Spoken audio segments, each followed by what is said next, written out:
I'm going to show you how you can build a wood stove hearth that's so simple you could build this in just a few minutes for under 50 bucks. I have a tiny wood stove on this one, but I built one just like this long ago for a larger stove. It's still working well. I don't even know how many years later. This little stove and hearth have been working out so well in here. We're going to put a similar setup in here. Now that I have a more appropriate hat on for installing wood stoves and accessories, we can get started with a sheet of hardy backer board or other cement board. These paving stones I'm using are 12 by 12 by 2, but the actual measurement is more like 11 3/4.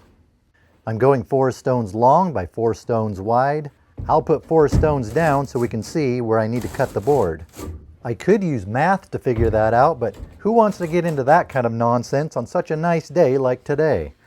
Make sure all the edges are flush and square before making my mark. Before I get too carried away, I want to verify all the factory corners are square, which might mean I have some trust issues. Transfer this measurement to the other side and hope my lines match up, which they do. Using a utility knife or other scoring tool, making sure you have the screw on the tool fully tightened so it doesn't do that. Score along that line. Anywhere between 6 and half a dozen times should be good. I don't know how many times that was. I lost count at 5. It doesn't have to be that many times, but the more you do it, the easier it is to break. The camera forgot to turn on when I broke it for real, so I'm going to recreate this as realistically as I can so nobody will know I'm faking it this time. When I put this in place, I'm going to have the factory edge and corners facing into the room, so we'll have nice even factory edges and corners to look at.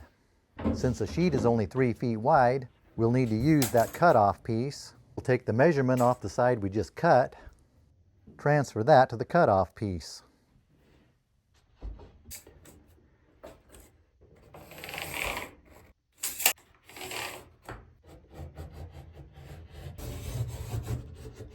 Narrow pieces are harder to break. I can't get under it to get a good grip on it. I'll elevate it to make it easier. Narrow ones are harder to break, but as long as you pull hard, they should break easy. As I put these into place, these boards against the wall are spacers to account for the wall paneling I'll be putting up later. Instead of buying a whole new sheet just for this small square, we're going to go a little bit ghetto back here, which shouldn't matter back here. I'll show you why later. I'll set this stone first, making sure it is square and even to the backer board, so it can set a good example for the rest of the stones.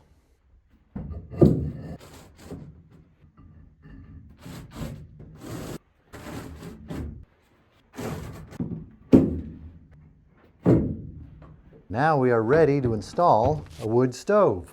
Is this going to pass code? I don't know. It probably depends on whose code you're looking at.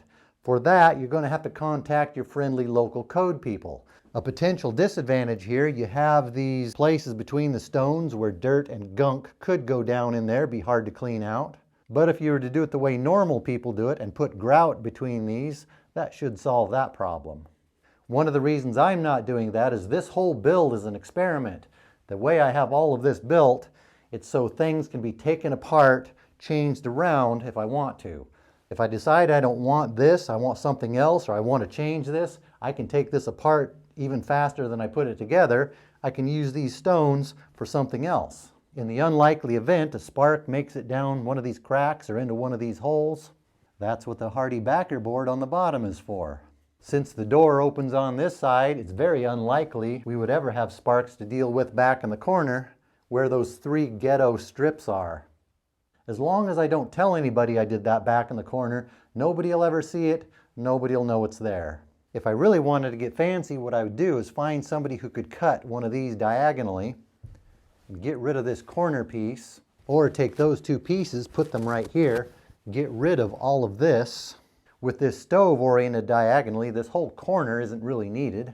I can picture this corner being a very effective toe stubbing device.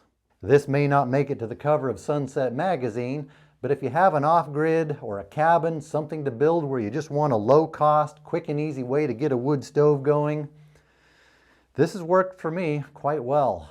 I think I'm going to install this wood stove off camera because I already made a video installing the other one. I'll put a link to that up here. If you want to know more about these strange contraptions I'm building, I'll put the playlist to that up here too. After I get these done, they might actually make it to the cover of Sunset Magazine. Either that or Goofy Redneck Contraption Magazine. Yeah, should make it to one or the other.